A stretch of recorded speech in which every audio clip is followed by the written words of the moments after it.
Why is the resurrection such a big deal? Today, we're asking three life-changing questions. Is the resurrection true? What does it really mean? And why does it still matter for you and I today? Chapter 1. Is the resurrection true? Let's start with the evidence. The empty tomb, the consequences and unlikelihood of theft. The idea that his body was stolen or removed by other means is historically and logically improbable for several key reasons. 1. The guarding of the tomb and consequences the soldiers would face. Matthew 27:62-66 records that the Jewish chief priests and Pharisees, fearing that Jesus' disciples might steal his body, requested that Pontius Pilate secure the tomb. Pilate agreed and ordered the tomb to be sealed and guarded by Roman soldiers. The seal was an official mark of Roman authority. Breaking it was a crime punishable by death. B. The Roman guards and their duty. The guard unit, Greek custodia, was likely a 16-man Roman security detail. Roman military discipline was extremely strict. A soldier sleeping on duty was punishable by death. Guards were trained to stand watch in rotations, ensuring at least some were always awake. C. What happened to the guards after the tomb was found empty?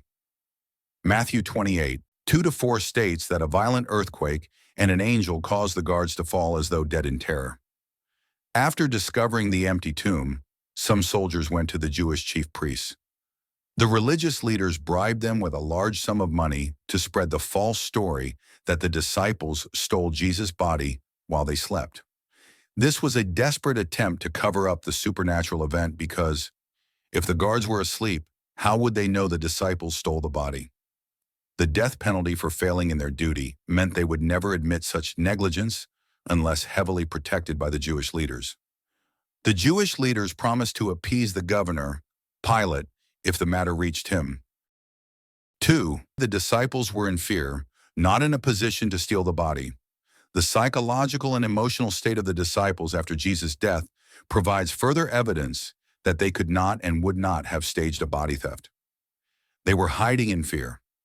Following Jesus' arrest and crucifixion, the disciples were terrified and went into hiding, fearing for their own lives. John 20:19. These are not the actions of a group preparing to launch a conspiracy or pull off a dangerous theft.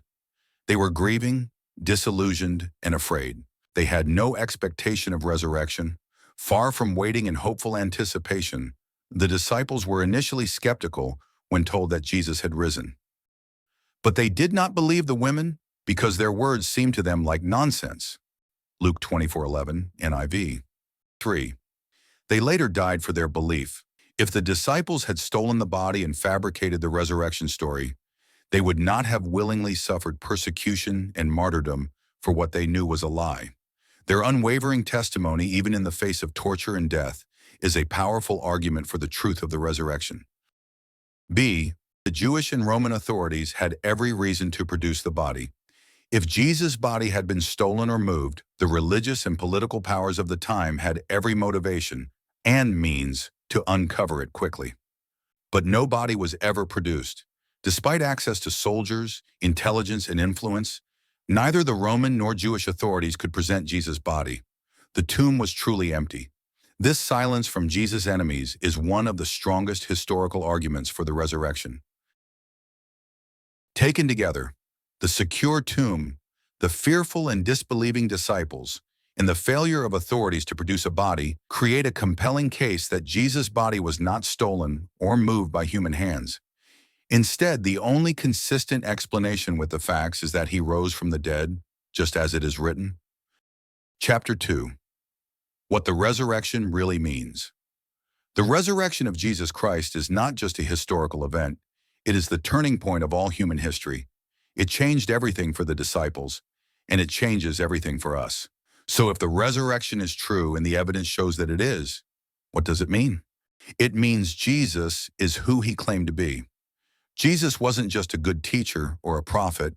He openly declared that he was the Son of God, the Messiah.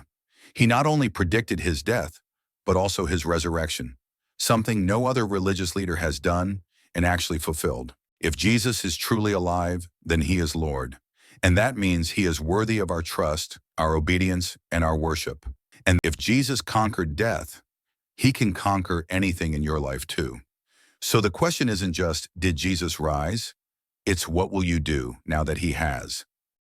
If this video gave you a fresh perspective on the resurrection, drop a comment below and let me know what stood out to you most. Hit like, share it with someone who needs hope, and subscribe for more biblical deep dives every week. Stay rooted in truth and walk boldly in faith. See you next time. God bless you.